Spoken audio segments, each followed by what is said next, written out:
Hello po, kain po tayo. Ayan ang ating lunch. May kasama po yung rice, hindi na lang pinakita. Ayan.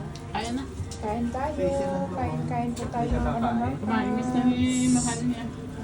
Ayan.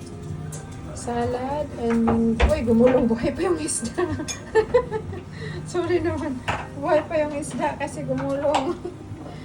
Ayan, kain po tayo. So, ayan, na-share ko po sa inyo ang aming lunch for today.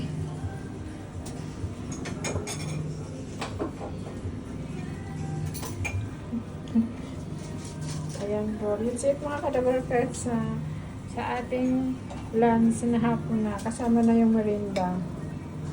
So, ayan. Pritong ano po yung tulingan. Kumain kasi ako ng